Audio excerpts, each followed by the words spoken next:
ಇರಬೇಕು, ಒಂದೇ ನೇಷನ್ ಇರ್ಬೇಕು ಎಲ್ಲ ಹೇಳ್ತೀರಿ ಮೇಡಮ್. ಹಂಗೆ ಇಡೀ ದೇಶದಲ್ಲಿ ಪ್ರಧಾನ ಮಂತ್ರಿಯಿಂದ ಹಿಡಿದು ಕೂಲಿ ಮಾಡೋನವರೆಗೂ ಒಂದೇ ಸಂಬಳ ಇರ್ಬೇಕು ಅನ್ನೋದನ್ನ ಮಾಡಿ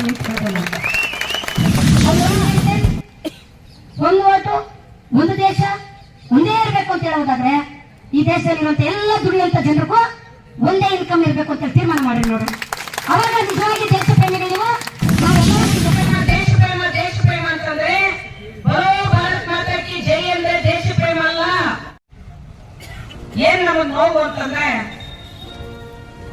ಕೆಜಿಎಫ್ ಅಂತಂದ್ರೆ ಇಡೀ ಕೋಲಾರ ಜಿಲ್ಲೆಗೆ ಅದೊಂದು ವೈಭವ. ಕೋಲಾರ ಜಿಲ್ಲೆಯ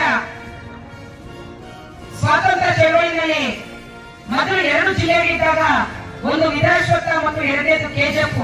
ಆ ಸ್ವಾತಂತ್ರ್ಯ ಚಳವಳಿ ನಡೆಸಿರುವಂತ, ತ್ಯಾಗ ಮಾಡಿರುವಂತ ಇತಿಹಾಸ ಇರುವಂತ ತಾಲೂಕುಗಳು, ಆ ಕ್ಷೇತ್ರಗಳು. ಜೊತೆಗೆ ಇಲ್ಲಿ ಇಡೀ ದೇಶಕ್ಕೆ ಚಿನ್ನವನ್ನ ಕೊಟ್ಟಿವಿ.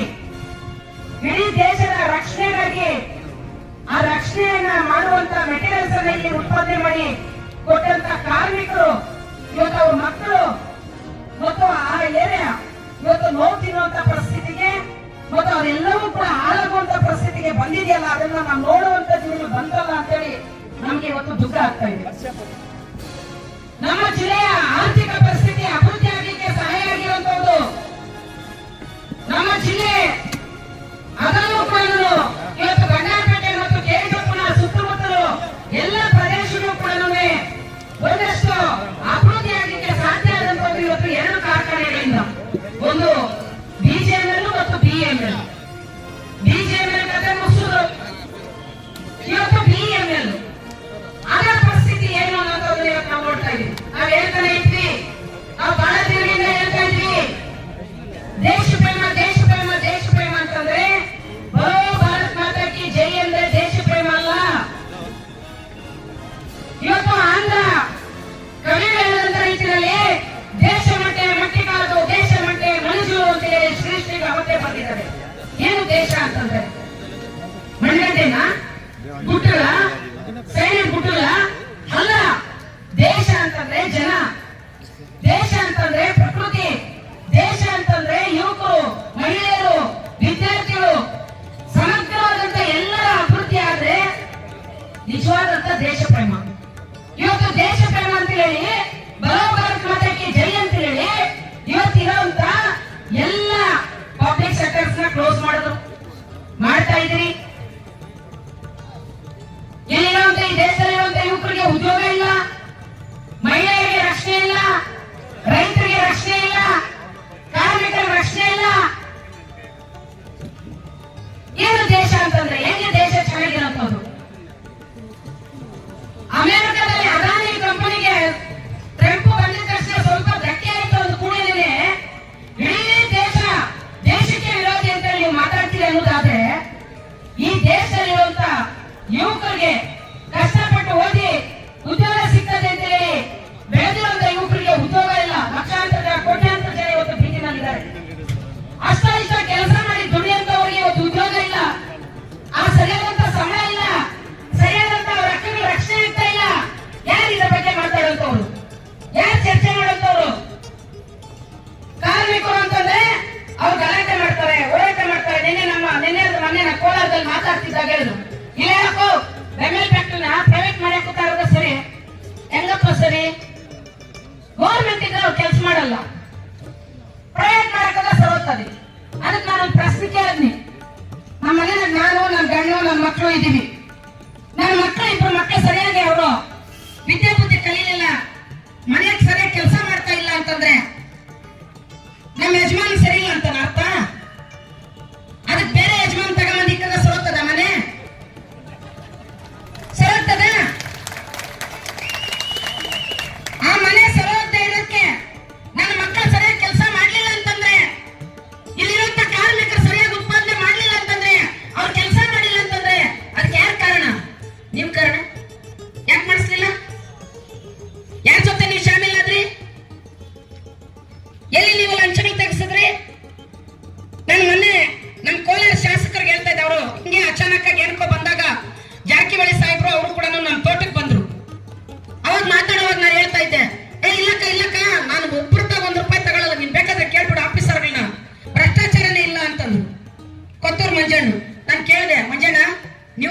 ಭ್ರಷ್ಟಾಚಾರ ಮಾಡಲ್ಲ, ನಾನು ಒಪ್ಕೊಂತೀನಿ. ಭ್ರಷ್ಟಾಚಾರ ನಿನ್ನ ಕಾನ್ಸ್ಟಿಟ್ಯೂನ್ಸಿನಲ್ಲಿ ಇಲ್ಲ ಅಂದ್ರೆ ಏನಾದ್ರ ಅರ್ಥ? ಭ್ರಷ್ಟಾಚಾರ ಇಲ್ಲ ಅಂತಂದ್ರೆ ಒಬ್ಬ ಸಾಮಾನ್ಯ ಮನುಷ್ಯ ತಾಲೂಕು ಆಫೀಸ್ ಹೋದಾಗ ₹1 ಕೊಡ್ತಿರ್ಕಾನು ಅವ್ನ ಕೆಲಸ ಆಗ್ತದೆ ಅಂತಂದ್ರೆ ಅದು ಭ್ರಷ್ಟಾಚಾರ ಇಲ್ಲ ಅಂತ ಅರ್ಥ. ಅವ್ನ ಜಿಲ್ಲಾಧಿಕಾರಿ ಕಚೇರಿಗೆ ಹೋದಾಗ ₹1 ಕೊಡದೇ ಇದ್ರು ಅವ್ನ ಕೆಲಸ ಆಗ್ತದೆ ಅಂದ್ರೆ ಅದು ಅರ್ಥ. ಒಬ್ಬ ಪೆನ್ಷನ್ ತಗೊಳ್ಳಂತ ಹೆಣ್ಮಕ್ಳು ಪೆನ್ಷನ್ ನಿಂತೋಗಿದೆ ಅಂತ ಹೋದ್ರೆ ಅಲ್ಲಿ ₹100, ₹200, ₹500 ತಗೊಳ್ಳಿಲ್ಲ ಅಂತಂದ್ರೆ ಭ್ರಷ್ಟಾಚಾರ ನಿಂತಿದೆ ಅಂತ ಅರ್ಥ. ಅದನ್ನ ನಿಮ್ ಕೈ ನಿಲ್ಸ್ಲಿಕ್ಕಾಗಿದ್ಯಾ? ಇಲ್ಲ. ಒಬ್ಬ ತಹಸೀಲ್ದಾರ್ ಅಲ್ಲಿಗೆ ಬರ್ಬೇಕು ಅಂತಂದ್ರೆ ಲಂಚ ಕೊಡ್ತಿರ್ಕ ಬಂದ್ರೆ ತಹಸೀಲ್ದಾರ್ ನೀವು ಅಪಾಯಿಂಟ್ ಮಾಡ್ತೀರಾ? ಇಲ್ಲ. ಒಬ್ಬ ಜಿಲ್ಲಾಧಿಕಾರಿ ಬರ್ಬೇಕು 2 ಕೋಟಿ, ಒಬ್ಬ ಎಸಿ ಬರ್ಬೇಕು 1 ಕೋಟಿ, ಒಬ್ಬ ತಹಸೀಲ್ದಾರ್ ಬರ್ಬೇಕಂದ್ರೆ 50 ಲಕ್ಷ, ಒಬ್ಬ ಸರ್ಕಲ್ ಇನ್ಸ್ಪೆಕ್ಟರ್ ಬರ್ಬೇಕಂದ್ರೆ 20 ಲಕ್ಷ. ಹೆಂಗೆ ಪಾರದರ್ಶಕ ಕೆಲಸ ನಡೀತದೆ? ಹೆಂಗೆ ಭ್ರಷ್ಟಾಚಾರ ನಿಲ್ತದೆ? ಅಲ್ಲಿನ ಭ್ರಷ್ಟಾಚಾರಕ್ಕೂ ಆ ಆಫೀಸಲ್ಲಿ ಹೋಗಿ ಏನೋ ಒಂದು ಮಾಡಿಸ್ಕೊಳ್ಳೋರಂತ ಸಾಮಾನ್ಯ ಜನಕ್ಕೂ ಅಥವಾ ಇಲ್ಲಿ ಫ್ಯಾಕ್ಟರಿಯಲ್ಲಿ ಭ್ರಷ್ಟಾಚಾರ ಆದ್ರೆ ಆ ಭ್ರಷ್ಟಾಚಾರಕ್ಕೂ ಇಲ್ಲಿರೋ ಕಾರ್ಮಿಕರಿಗೂ ಸಂಬಂಧ ಇದೆಯಾ? ಯಾರು ಈ ವ್ಯವಸ್ಥೆ ನೀವು ಮಾಡಿದಂಥದ್ದು? ಯಾರು ಈ ವ್ಯವಸ್ಥೆ ನೀವು ಹಾಳು ಮಾಡಿದಂಥದ್ದು? ಕಾರ್ಮಿಕರ, ಕೂಲಿಕಾರರ, ರೈತರ, ಸಾಮಾನ್ಯ ಜನರ ಅಲ್ಲ. ನೀವು ಆಳ್ತಾ ಇರುವಂತವರು ನಿಮ್ಮ ಅಧಿಕಾರಕ್ಕಾಗಿ, ನಿಮ್ಮ ಅಧಿಕಾರದ ಆಸೆಗಾಗಿ, ನಿಮ್ಮ ದುರಾಸೆಗಾಗಿ ಇವತ್ತು ಈ ವ್ಯವಸ್ಥೆಯನ್ನ ಭ್ರಷ್ಟ ಮಾಡಿಬಿಟ್ಟು ಇವತ್ತು ಅದೆಲ್ಲಕ್ಕೂ ಕಾರಣ ಯಾರು ಅಂತಂದ್ರೆ ಸಾಮಾನ್ಯ ಜನ ಅನ್ನೋ ರೀತಿಯಲ್ಲಿ ಇವತ್ತು ನೀವು ತಗೊಂಬಂದು ಇಟ್ಟು ಅದಕ್ಕೆ ಇದೆಲ್ಲವೂ ಸರಿ ಹೋಗ್ಬೇಕಂತಂದ್ರೆ ಅದ ನೀನು ರಿಲಯನ್ಸ್ ಅಂಬಾನಿ ಮಕ್ಕಳು ಬಂದ್ರೆ ಸರಿ ಹೋಗ್ಬಿಡ್ತದೆ ಅಂತ ಹೇಳಿದ್ರೆ ಎಷ್ಟು ಮಟ್ಟಿಗೆ ಸರಿ? ಇದು ದೇಶ ಪ್ರೇಮನ? ಇದು ದೇಶ ಪ್ರೇಮನ? ಇದನ್ನೇ ನಾವು ಹೇಳ್ತಾ ಇರೋದು ಬಂಧುಗಳೇ. ಬಹಳ ವ್ಯವಸ್ಥಿತವಾಗಿ ಇವತ್ತಿನ ಈ ಬಂಡವಾಳಶಾಹಿ ವ್ಯವಸ್ಥೆ ಬೆಳೀತಾ ಇದ್ದಾರೆ. ಬಂಡವಾಳಶಾಹಿ ವ್ಯವಸ್ಥೆ ಅಧಿಕಾರಕ್ಕೆ ಬಂದ ಇವತ್ತು ಇಡೀ ದೇಶವನ್ನು ಆಳ್ತಾ ಇರೋದು ಮೋದಿ ಅಲ್ಲ, ಬಿಜೆಪಿ ಅಲ್ಲ. ಈ ದೇಶವನ್ನ ನಡೆಸ್ತಾ ಇರೋದು ಯಾರು ಅಂತಂದ್ರೆ ಇವತ್ತು ಈ ದೇಶವನ್ನ ನಡೆಸ್ತಾ ಇರೋದು ಈ ದೇಶದ ಬಂಡವಾಳಶಾಹಿಗಳು. ಕಾರ್ಖಾನೆಗಳು ಬರಬೇಕು, ನಮ್ದು ವಿರೋಧ ಇಲ್ಲ. ರೈತರ ಭೂಮಿಯನ್ನ ಕಡಿಮೆ ಹಣಿಕೆ ಇವತ್ತು ನೀವೆಲ್ಲ ಒತ್ತುವರಿ ಮಾಡ್ತಿದ್ದೀರಿ. ಬೆಂಗಳೂರು ಆಯ್ತು, ನರಸಾಪುರ ಆಯ್ತು, ನರಸಾಪುರ 3ನೇ ಸ್ಟೇಜ್ ವರೆಗೆ ಹೋಗ್ತಾ ಇದೆ, ಅಕ್ವಿಜೇಷನ್ ನಡೀತಾ ಇದೆ. ಬೆಂಗಳೂರಲ್ಲಿ 2ನೇ ಸ್ಟೇಜ್ ನಡೀತಾ ಇದೆ. ನೆಕ್ಸ್ಟ್ ಇವತ್ತು ಎದುರುವಾರ ಮಾಡ್ತೀನಿ ಅಂತ ಹೇಳ್ತಾ ಇದ್ರಿ, ಇವತ್ತು ಮುಳಬಾಗಿಲ ಹತ್ರ ಮಾಡ್ತಾ ಇದ್ದೀನಿ ಅಂತ ಹೇಳ್ತಿದ್ರಿ. ರೈತರಿಗೆ ಒಳ್ಳೆ ಕಾಂಪೋಸಿಷನ್ ಕೊಡ್ತಾರೆ, ಕೆಶಪ್ ಮಾಡ್ತೀನಿ ಅಂತ ಹೇಳ್ತಿದ್ರಿ. ಆಗ್ಬೇಕು, ಒಪ್ಕೊಂತೀವಿ. ರೈತರಿಗೆ ಒಳ್ಳೆ ಕಾಂಪೋಸಿಷನ್ ಇಲ್ಲ, ಆ ರೈತರಿಗೆ ಆಲ್ಟರ್ನೇಟ್ ಭೂಮಿ ಕೊಡ್ತಾ ಇಲ್ಲ, ಭೂಮಿ ಎಲ್ಲ ಕಸಿತಾ ಇದ್ರಿ. ಭೂಮಿ ಬಂದಿದ್ದಾದ್ಮೇಲೆ ಓಕೆ ಅಷ್ಟೆಲ್ಲ ತಗೊಂತೀರಿ, ಉದ್ಯೋಗ ಯಾರು ಕೊಡ್ತಾ ಇದ್ರಿ? ನರಸಾಪುರದಲ್ಲಿ ಎಷ್ಟು % ಜನಕ್ಕೆ ಇವತ್ತು ಲೋಕಲ್ ಕೋಲಾರ ಜಿಲ್ಲೆ ಜನಕ್ಕೆ ನೀವು ಉದ್ಯೋಗ ಕೊಟ್ಟಿದ್ರಿ? ಕರ್ನಾಟಕ ರಾಜ್ಯ ಜನಕ್ಕೆ ಎಷ್ಟು ಜನಕ್ಕೆ ಉದ್ಯೋಗ ಕೊಟ್ಟಿದ್ರಿ? ಇಲ್ಲ. ಭೂಮಿ ನಮ್ದು, ನೀರು ನಮ್ದು, ಗಾಳಿ ನಮ್ದು, ಕರೆಂಟ್ ನಮ್ದು, ಎಲ್ಲವೂ ನಮ್ಗೆ ತಗೊಂಡ್ರಿ. ಇವತ್ತು ನಮ್ಮ ರೈತರ ಮಕ್ಕಳಿಗೆ ಅಲ್ಲಿ ಕೆಲಸ ಇಲ್ಲ. ನಾವೆಲ್ಲ ಭೂಮಿ ಅಕ್ವಿಜೇಷನ್ ಆಗಿರುವಂತ ರೈತರು ಕೆಲವರೆಲ್ಲ ಕೂಡ ಮಾತಾಡ್ಬೇಕು ಅಂತ ಹೇಳ್ತಿದ್ರು, ಕಾಂಪೋಸಿಷನ್ ಕೊಡ್ತೀರ ಸಾಕಾಗ್ತಿಲ್ಲ ಅಂತ ಹೇಳ್ತಿದ್ರು. ಅದಷ್ಟೆಲ್ಲ ಹಣದ ಜೊತೆಗೆ ಭೂಮಿಯನ್ನು ಕೂಡ ಆಲ್ಟರ್ನೇಟ್ ಕೊಡ್ಬೇಕು ಅಂತ ಹೇಳಿ ಮಾತಾಡ್ಬೇಕು. ಸಂಗ್ರಹ ಮಾಡಂಗಿಲ್ಲ. ಇವೆಲ್ಲ ಹೊಸ ಕಾನೂನುಗಳನ್ನ ತಂದಂತ ಉದ್ದೇಶನೇ ನಿಮ್ಗೆ ಎಷ್ಟೇ ಶೋಷಣೆ ಮಾಡ್ಲಿ, ನಿಮ್ಗೆ ಎಷ್ಟೇ ದೌರ್ಜನ್ಯ ನೀಡಿ ನೀವೇನು ಬಾಯಿ ಬಿಚ್ಚಬಾರ್ದು ಅನ್ನೋಂತ ಕಾರಣಕ್ಕೆ ಇವ್ರಿಗೆ ಕಡಿಮೆ ರೇಟಲ್ಲಿ ಜಮೀನ್ ಬೇಕು, ಸಬ್ಸಿಡಿಗಳು ಬೇಕು, ಕಾರ್ಖಾನೆಗಳು ಓಪನ್ ಮಾಡಲಿಕ್ಕೆ ಸಬ್ಸಿಡಿಗಳು ಬೇಕು, ಕರೆಂಟ್ ಸಬ್ಸಿಡಿ ಬೇಕು, ಎಲ್ಲವೂ ಬೇಕು. ಆದ್ರೆ ಇದೆಲ್ಲವನ್ನು ಉತ್ಪಾದನೆ ಮಾಡುವಂತ ಕಾರ್ಮಿಕರು 1,000, 2,000, 3,000 ಸಂಬಳ ಜಾಸ್ತಿ ಕೊಡಿ ಅಂತ ವರ್ಷಕ್ಕೆ ಅಂತ ಕೇಳಿದ್ರೆ ನಿಮ್ಗಾಗಲ್ಲ. ಆ ಸಂಬಳನು ಪಾಪ ಅವ್ರು ಏನು ಅಲ್ಲ, ನೀವು ಹೆಚ್ಚು ಮಾಡುವಂತ ವಸ್ತುಗಳನ್ನ ಖರೀದಿ ಮಾಡ್ಲಿಕ್ಕೆ ಏನ್ ಬಂಗಾರ ಖರೀದಿ ಮಾಡ್ಲಿಕ್ಕೆ ಆಗ್ತದವ್ರು? ಆಗ್ತದ? 15,000 ಸಂಬಳ ತಗೊಂಡು 8,000 ರೂಪಾಯಿ ಕೊಟ್ಟು ಬಂಗಾರ ಖರೀದಿ ಮಾಡ್ಲಿಕ್ಕೆ ಆಗ್ತದ? ಇಲ್ಲ. ಅವ್ರ ಮಕ್ಕಳ ವಿದ್ಯಾಭ್ಯಾಸ ಕೊಡ್ಲಿಕ್ಕೆ ನಿಮ್ ಮನೆಯಲ್ಲಿರುವಂತ ನಾಯಿಗೆ ತಿಂಗಳಿಗೆ ನೀವು 25,000-30,000 ಖರ್ಚು ಮಾಡ್ತೀರಾ. ಈ ದೇಶದ ಸಂಪತ್ತನ್ನು ತಯಾರು ಮಾಡುವಂತ ಕಾರ್ಮಿಕರಿಗೆ ಇವತ್ತು 20,000 ಸಂಬಳ ಕೊಡ್ಲಿಕ್ಕೆ ಆಗ್ತಾ ಇಲ್ಲ ಅಂತಂದ್ರೆ ಇದಕ್ಕಿಂತ ನಾಚಿಕೆ ಇನ್ನೊಂದು ಬೇಕು? ಯಾವುದು ದೇಶ ಪ್ರೇಮ? ಯಾವುದು ದೇಶ ಪ್ರೇಮ? ನಾನು ಅದಕ್ಕೆ ಅವಾಗ ಹೇಳಿದ್ದು ಬಂಧುಗಳೇ, ನಾವು ಇವತ್ತು ಹೇಳ್ತಾ ಇದ್ದೀವಿ, ನಮ್ಮ ಕೋಲಾರ ಜಿಲ್ಲೆಯ ಎಲ್ಲ ಪ್ರತಿನಿಧಿಗಳು, ಜನಪ್ರತಿನಿಧಿಗಳು ಬಂದು ಮಾತಾಡ್ಕೊಂಡು ಹೋಗಿದ್ರಿ. ರೂಪಕನವರು ಬಂದು ಮಾತಾಡ್ಕೊಂಡಿದ್ರಿ. ನೀನ್ ಒಳ್ಳೆ ಹೆಣ್ಮಗಳಿದೆಯಮ್ಮ, ನಿನ್ ಬಗ್ಗೆ ನಮ್ಗೆ ಬಹಳ ಗೌರವ ಇದೆ. ಪಕ್ಷ ಸಿದ್ಧಾಂತ ಅದು ಬೇರೆ. ಒಬ್ಬ ಹೆಣ್ಮಗಳು ಹೆಚ್ಚು ಕೆಲಸ ಮಾಡ್ತೀಯ ನೀನು, ಬೇರೆ ಎಲ್ಲ ಶಾಸಕರಿಗೂ ಕಂಪೇರ್ ಮಾಡಿದ್ರೆ. ಇವತ್ತು ಈ ಕ್ಷೇತ್ರದಲ್ಲಿ ಕಾರ್ಮಿಕರು ಹೋರಾಟ ಮಾಡ್ತಾ ಇದ್ದಾರೆ. ನಿಮ್ಮ ಕ್ಷೇತ್ರದ ಜನ ನೀವು ಇವತ್ತು ಸರ್ಕಾರದ ಮೇಲೆ ಒತ್ತಡ ಹಾಕ್ಬೇಕಾಗಿದೆ. ಸರ್ಕಾರಕ್ಕಿಂತ ಅವರು ದೊಡ್ಡವರಲ್ಲ. ಯಾಕಂದ್ರೆ ನಮ್ಮೂರಿನ ಭೂಮಿ ಕೊಟ್ಟಿರೋದು ನಮ್ಮೂರಿನ ಜನ. ಇವರು ಬೇರೆ ರಾಜ್ಯದಿಂದ ಇವತ್ತಿನ ಕರ್ಸ್ಕೊಂಡ್ಬಂದು ಇಲ್ಲಿ ಕೆಲಸ ಮಾಡಿಸ್ತಾರೆ ಅಂತಂದ್ರೆ ಇದಕ್ಕಿಂತ ದೊಡ್ಡ ಅವಮಾನ ಇನ್ನೊಂದಿಲ್ಲ. ಅದಕ್ಕೆ ನಾನು ರೂಪಾ ಮೇಡಮ್ ಅವ್ರಿಗೆ ಹೇಳ್ತಾ ಇದ್ದೀನಿ, ಎಸ್ ಎನ್ ನಾರಾಯಣಸ್ವಾಮಿಗೂ ಹೇಳ್ತಾ ಇದ್ದೀನಿ, ನಂಜೇಗೌಡನಿಗೂ ಹೇಳ್ತಾ ಇದ್ದೀನಿ, ಮಂಜಣ್ಣನಿಗೂ ಹೇಳ್ತಾ ಇದ್ದೀನಿ, NLC ಅನಿಲ್ ಕುಮಾರ್ ಅವ್ರಿಗೂ ಹೇಳ್ತಾ ಇದ್ದೀನಿ. ಇನ್ನು ನಮ್ಮ ಸಮುದ್ರ ಮಂಜಪ್ಪ ಬಂದವ್ರೆ, ಪಾಪ ಅವನ ಪಾಪ ಕಾರ್ಮಿಕರು ಇನ್ನೊಂದು ಮತ್ತು ಮೊದಲು ಗೊತ್ತಿಲ್ಲ ಅಂದ್ರೆ ಕೇಳಪ್ಪ, ನಾವ್ ಹೇಳ್ತೀವಿ ವಿಷಯಗಳೆಲ್ಲೂ. ನೀನು ಅವ್ರ ಜೊತೆ ಸೇರ್ಕೊಂಡು ಕೋಲಾರ ಜಿಲ್ಲೆನಲ್ಲಿರುವಂತ, ಕೋಲಾರ ಜಿಲ್ಲೆ ಹೆಮ್ಮೆಯ ಕಾರ್ಖಾನೆ ಆಗಿರುವಂತ BEML, ಆ BEML ಉಳಿವಿಗಾಗಿ ಕಡಿಮೆ ಸಮಯಕ್ಕೆ ಇಷ್ಟು ವರ್ಷಗಳು ದುಡಿದು ನಮ್ಮ ದೇಶದ ರಕ್ಷಣೆಗಾಗಿ ಆ ವಸ್ತುಗಳನ್ನ ತಯಾರು ಮಾಡಿಕೊಟ್ಟಿರುವಂತ ಆ ಕುಟುಂಬದ ಉಳಿವಿಗಾಗಿ, ಆ ಕುಟುಂಬದ ರಕ್ಷಣೆಗಾಗಿ ನೀವೆಲ್ಲರೂ ಪಣ ತೊಟ್ಟು ಒತ್ತಡ ಹಾಕ್ಬೇಕು. ನೀವು ಅಷ್ಟೋ ಜನ ಒತ್ತಡ ಹಾಕಿದ್ರೆ ಜನಕ್ಕಿಂತ ದೊಡ್ಡವರು ಯಾರು ಇಲ್ಲ ಈ ಜಗತ್ತಲ್ಲಿ, ಯಾರು ಇಲ್ಲ. ಜನಸಂಘ ಎಲ್ಲೂ ಸೋತಿಲ್ಲ, ಜನಸಂಘ ಎಲ್ಲೂ ಸೋತಿಲ್ಲ. ಜನ ಇಲ್ಲ ಅಂದ್ರೆ ಮೋಡಿನೂ ಇಲ್ಲ, ಜನ ಇಲ್ಲ ಅಂತಂದ್ರೆ ಅದಾನಿನೂ ಇಲ್ಲ, ಅದಾನಿನೂ ಯಾರು ಇಲ್ಲ. ಹಂಗಿರುವಾಗ ಈ ಜಿಲ್ಲೆನಲ್ಲಿರುವಂತ ನೀವೆಲ್ಲ ಶಾಸಕರು ಒಂದಾಗಿ ಈ ಕಾರ್ಖಾನೆಯನ್ನು ಉಳಿಸ್ಬೇಕು ಅಂತ ಹೇಳಿ, ಈ ಕಾರ್ಮಿಕರನ್ನು ಉಳಿಸ್ಬೇಕು ಅಂತ ಹೇಳಿ ನೀವು ಧ್ವನಿ ಎತ್ತಿದ್ರೆ ಖಂಡಿತವಾಗಿ ಕೂಡ ಆಗ್ತದೆ. ನಿಮ್ಮ ಒಟ್ಟಿಗೆ ನಾವೆಲ್ಲರೂ ಕೂಡ ಇರ್ತೀವಿ.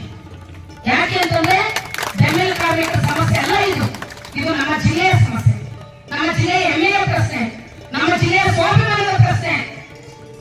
ನಮಗೂ ಒಂದು ಸಣ್ಣ ಆಸೆಗಳಿದ್ದಾವೆ. ಕಷ್ಟಪಡ್ತಾ ಇದೀವಿ, ಕೂಲಿ ಮಕ್ಕಳು, ನಾಳೆ ಹೆಣ್ಮಕ್ಳು ಇದ್ದೀವಿ.